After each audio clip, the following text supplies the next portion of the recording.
গোটা দুনিয়া একদিকে, বাপ মা একদিকে, আমরা সেভাবে বাপ মাকে প্রায়োরিটি দিই। বাপ মা কী করেছে, কতটুকু দিয়েছে, এই হিসাব মোটেও করি না। হাদিস সেটাই খেয়াল করি, হুমা জান্নাতুকা ওয়ান নারুক, বাবা মা তোমার জান্নাত, বাবা মা তোমার জাহান্নাম। বাপ মাকে খুশি রাখলে আল্লাহর জান্নাতে যাবা, বাপ মাকে অখুশি রাখলে আল্লাহর জাহান্নামে যাবা।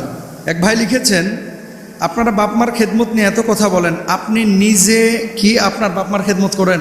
হাজার হাজার ডাক্তার, ইঞ্জিনিয়ার, সচিবের বাপ মাকে বৃদ্ধাশ্রমে দেখা যায়, আলেম ওলামাদের বাপ মাকে বৃদ্ধাশ্রমে কেন দেখা যায় না? দেখেন, গোটা দুনিয়া একদিকে, বাপ মা একদিকে, আমরা সেভাবে বাপ মাকে প্রায়োরিটি দিই। বাপ মা কী করেছে, কতটুকু দিয়েছে, এই হিসাব মোটেও করি না। হাদিস সেটাই খেয়াল করি, হুমা জান্নাতুকা ওয়ান নারুক, বাবা মা তোমার জান্নাত, বাবা মা তোমার জাহান্নাম। বাপ মাকে খুশি রাখলে আল্লাহর জান্নাতে যাবা, বাপ মাকে অখুশি রাখলে আল্লাহর জাহান্নামে যাবা। মানে আমার জান্নাতে যাওয়া, আমি হুজুর হয়েছি, বক্তা হয়েছে, আলেম হয়েছে, কি হয়েছে, আমার জান্নাতে যাওয়া হচ্ছে আমার বাপ মার খেদমতের সাথে সম্পৃক্ত।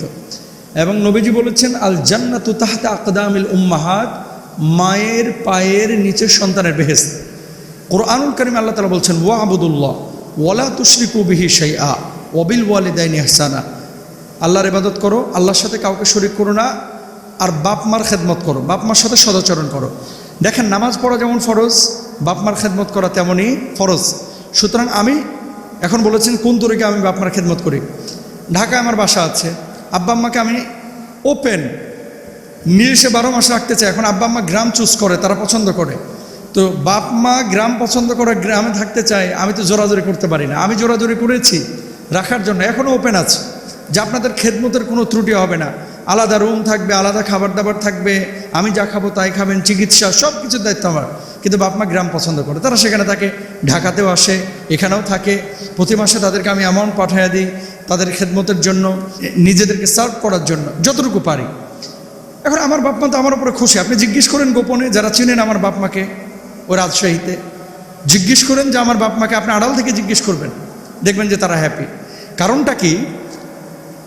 আপনারা কি করেন, বাপ মাকে ওই কার ঘাড়ে ধাক্কায় পাঠানো যায় এই চিন্তা করেন, যে বাপ মা বুড়া হয়ে গেছে, কোন ভাইয়ের ঘরে বা কোন ভাবির ঘরে দিয়ে নিজেকে মুক্তি পাওয়া যায় বা নিজেকে একটু সেভ রাখা যায়, মানে নিজের ঘরে বাপ মাকে রাখতে চান না। আমরা চিন্তা করি আমাদের বাপ মা হচ্ছে আমাদের জান্নাত। আমি যদি আমার বাপ মাকে আমার ঘরে রাখতে পারি, এটা হচ্ছে আমার জান্নাতকে আমি ঘরে রেখেছি। আমরা কাড়াকাড়ি করি ভাইয়েরা মিলে যে আমার ঘরে আমার বাপ মা থাকুক। তো আপনারা এরকমটা কেন করতে পারেন না? এ হচ্ছে আমাদের আকুলতা, ব্যাকুলতা, আমাদের আবেদন, নিবেদন, অনুরোধ, প্লিজ বাপ মাকে দূরে ঠেলে না, আপনার জান্নাত বাপ মাকে কাছে টেনে নিয়ে আসেন, তাহলে দেখবেন জীবনটা সুন্দর। পৃথিবীতে একজন মানুষও পাবেন না যারা বাপ মার দোয়া ছাড়া সফলকাম হয়েছে। হয়তোবা বাপ মাকে আপনি পছন্দ করেন নাই, তারপরেও আপনার বাপ আপনার জন্য দোয়া করেছে, আপনি সফল হয়েছেন। কবে বুঝবেন? কবে বুঝবেন?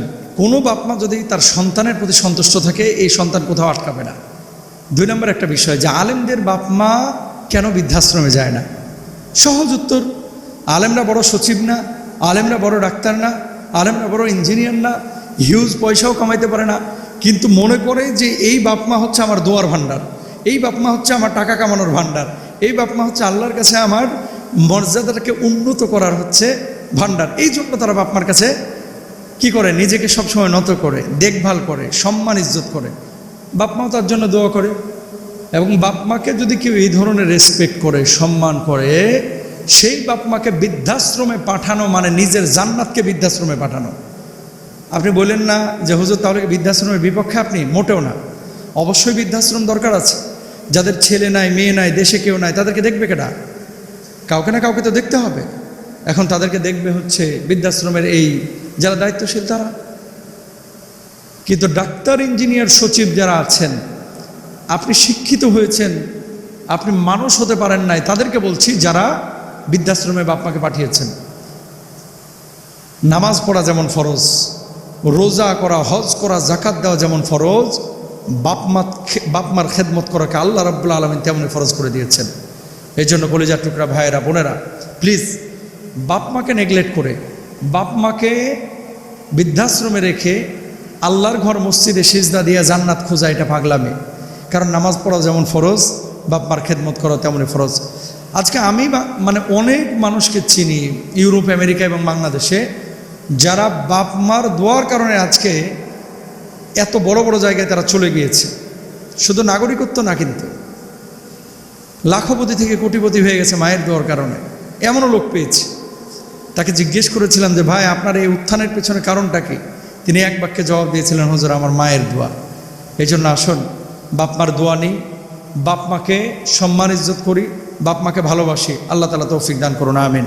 বাপ মা তো আমাদের জন্য অনেক ত্যাগ তিতিক্ষা সাধনা পরিশ্রম করলেন, সেই বাপ মা শিক্ষিত বানালেন। দিন শেষে বাপ মা যদি ঘরের মধ্যে মরে পচে গলে যায়, সন্তান যদি খোঁজ খবর না রাখে, তাহলে এক্ষেত্রে সন্তানের দায়টা কোন লেভেলের? আর দ্বিতীয়ত আমি একটা বিষয়, এই প্রশ্ন যখনই পেয়েছি একটা মানে সংযুক্ত করেছি, সেটা হচ্ছে আগামী 30 বছর লাগবে না, হয়তো বা 20-25 বছরের ভিতরে বাংলাদেশের চিত্রটা হয়ে যাবে অন্যরকম, বিশেষ করে পারিবারিক জীবনের ক্ষেত্রে। এই দুটো বিষয় নিয়ে, ওনার প্রশ্ন এবং আমার সম্পর্ক বিষয়, এই দুটো বিষয় নিয়ে আপনাদের সামনে কয়েকটি কথা বলতে চাই। নাম্বার 1, ছেলে সচিব, মেয়ে কানাডায় থাকে, আর এক ছেলে অমুক বিশ্ববিদ্যালয়ের টিচার, আর এক ছেলে বিদেশে থাকে। তো যাদেরকে আপনারা আইকন বা যে প্রফেশনগুলোকে আপনারা চমকপ্রদ বা চুম্বকীয় প্রফেশন মনে করেন, যেটাতে আপনারা আকর্ষিত হন, এই জায়গাগুলোতে আপনাদের দৃষ্টিতে কিন্তু এই ছেলেগুলো এই মেয়েগুলো সফলকাম, তাই না?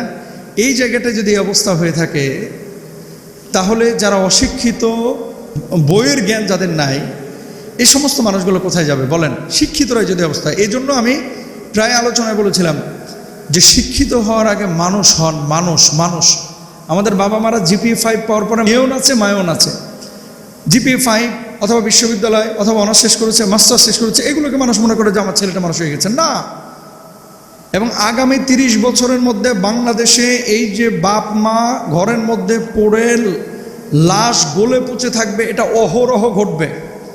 ইউরোপ আমেরিকায় বাপ মা যখন বৃদ্ধ হয়ে যায়, তখন কিন্তু কেয়ারাররা এদের খেদমত করে।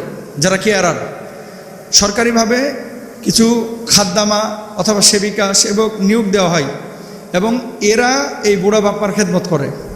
কিন্তু বাংলাদেশে যখন বুড়া হয়ে যাচ্ছে, বুড়ি হয়ে যাচ্ছে, সরকার আইন করেছে বাপমার খেদমত না করলে, দেখভাল না করলে তাকে শাস্তির মুখোমুখি হতে হয়। কিন্তু সেই আইনের সর্বোচ্চ শাস্তিটা প্রয়োগ হয় কিনা বাংলাদেশে, যদি প্রয়োগ করা হয়, সরকারের ঊর্ধ্বতন অনেক লোক আছে, তারাও কিন্তু ধরা খাবে। এবং বড় বড় বিশ্ববিদ্যালয়ের টিচাররাও কিন্তু ধরা খাবে। বড় বড় ভার্সিটির মানে ভ্যালুয়েবল সাবজেক্টের অনেক বড় বড় টিচাররা ধরা খাবে। আপনি খেয়াল করে দেখেন, ধনীদের চাইতে গরিবরা বাপমার খেদমত করে বেশি, বাপমার যত্ন নেয় বেশি, টেক কেয়ার করে বেশি। গ্রাম অঞ্চলে যান, কোনো বাপমাকে বৃদ্ধাশ্রমে যাওয়া লাগে না, কিন্তু শহর অঞ্চলে অহরহ বাপমাকে বৃদ্ধাশ্রমে যাওয়া লাগছে, অহরহ যাওয়া লাগছে। কারণটা কি? কারণটা হচ্ছে ছেলে আমার মস্ত বড় শিক্ষিত হয়েছে, কিন্তু ছেলে মানুষ হয় না। আর ছেলেকে মানুষ করতে হলে কী করতে হবে? কোরআনের জ্ঞানটা আগে দিতে হবে। দেখেন, এই যে নেক্সট 30 বছরের ভিতরে বাংলাদেশের যে চিত্রটা পরিবর্তন হবে, এক মোহাম্মদপুরের ঘটনা আপনাদেরকে নাড়িয়ে দিচ্ছে, মিরপুরের ঘটনা। তো আগামী এই 30 বছরের মধ্যে এই ধরনের ঘটনা ঘরে ঘরে ঘটবে। কারণটা কি? আগে 5টা-7টা ছেলে পেলে, 4জন-5জন ছেলে পেলে নিয়েছে, তারপরে বাপমাকে এইভাবে দেখে নাই। একটা ঘটনা মিডিয়ার সামনে এসেছে, এরকম অহরহ ঘটনা মিডিয়ার আড়ালেই কিন্তু ঘটতেছে। 5জন-7জন ছেলে মেয়ে থেকেও যদি বাপমাকে না দেখে, আপনাদের এখনকার ম্যাক্সিমাম বাচ্চা কাচ্চা তো 2জন, অনেকের 1জন। তো এটা চলে যাবে আমেরিকা, কানাডা অথবা বিদেশে, ইংলিশ মিডিয়ামে আপনি পড়াচ্ছেন। একটাবার চিন্তা করেছেন যে আপনার এই বার্ধক্যের উপনীত হওয়ার পরে আপনাকে দেখবে কে? গভর্নমেন্ট তো আপনার এই সিস্টেমই রাখে নাই, বিদেশের মতো, ইউরোপ আমেরিকার মতো কেয়ারারের সিস্টেম তো নাই, সেবক সেবিকার সিস্টেম নাই। এই বুড়াগুলোকে দেখবে কি? এটা নিয়ে কিন্তু কেউ চিন্তা করতেছে না। কিন্তু সবাই আবার সঞ্চয় করতেছে, বার্ধক্যে উপনীত হওয়ার পরে এই সঞ্চয়টা যেন আমাকে সাপোর্ট দেয়। ভাই, মাল দিয়ে আপনি কতক্ষণ সাপোর্ট নেবেন? টাকা থাকলেই সাপোর্ট পাওয়া যায় না। আপনি ঢাকা শহরে অনেকের পয়সা আছে, দেখবেন কাজের বউ খুঁজে পাচ্ছে না। অনেকের পয়সা আছে, দেখবেন যে বাপ মা প্যারালাইজড হয়ে পড়ে রয়েছে, ছেলে বিশাল বড় জমিদার, শিক্ষিত মানুষ, 20,000 টাকা নিয়ে বসে রয়েছে যে আমি 2টা কাজের বউ রাখবো। যেমনি দেখে বাপ মা প্যারালাইজড, আর অমনি খেদমত করতে চায় না, ও চাকরিও করতে চায় না। তাহলে আপনি এগুলো যদি ফিকির না করেন, ফিল না করেন যে নেক্সট 25 ইয়ার্স অথবা 30 ইয়ার্সের মধ্যে এই দেশটা কোথায় যাচ্ছে এবং আপনার বাপ মার পরিস্থিতি কী হবে, আপনার আমার পরিস্থিতি কী হবে। আপনার বয়স যখন ধরেন এখন 30, 2070 সালে আপনার বয়স হয়ে যাবে কত? প্রায় 60 বছর, 65 বছর। এই সময় আপনার তো এই তকত থাকবে না, আপনার পরিস্থিতিটা কী হবে এটা নিয়ে কেউ কথা বলে না ভাই, কেউ বলে না। আমি বলেছি এর আগেও বলেছি এবং এখনও বলতেছি, কারণ আমার ইউরোপ ঘোরা, আমার মধ্যপ্রাচ্য ঘোরা, আমার বাংলাদেশ ঘোরা, আমি কম্পেয়ার করতে পারি যে এই বাংলাদেশের সমাজ ব্যবস্থায় অনেক কিছু ধোঁকাবাজি হয় আমাদের সাথে। এর জন্য সরকারের কাছে অনুরোধ, হয় কেয়ারার সিস্টেম অথবা খাদ্যামা সেবিকার সিস্টেম এটা চালু করা দরকার। দরকার হয় 60 বছরের চাকরি থেকে বড় অ্যামাউন্টের ট্যাক্স নিয়ে রাখেন। কিন্তু এই সাপোর্টটা ছাড়া আগামীর বাংলাদেশে শত শত মানুষ এরকম লাশ পুছে ঘরের মধ্যে পড়ে থাকে, কেউ জানবে না ভাই, কেউ জানবে না, কেউ জানবে না। 1-2টা ঘটনা প্রকাশ পায়, এরকম হাজার হাজার ঘটনা বাংলাদেশে ঘটতেছে যেগুলো মিডিয়ায় আসে না। সুতরাং বি কেয়ারফুল, ছেলে মেয়েকে দিন শিখান, ইসলাম শিখান, বাপ মার খেদমত করা ফরজ এটা বুঝান, এবং রাষ্ট্রীয়ভাবে আপনারা আওয়াজ তুলেন যে নেক্সট 50 বছর পরে, 60 বছর পরে, 60 বছর পরে আমাদের অবস্থাটা কোথায় হবে, এটা নিয়ে প্ল্যান প্রোগ্রাম করেন। আল্লাহ বুঝদান করুক, আল্লাহ রহম করুক।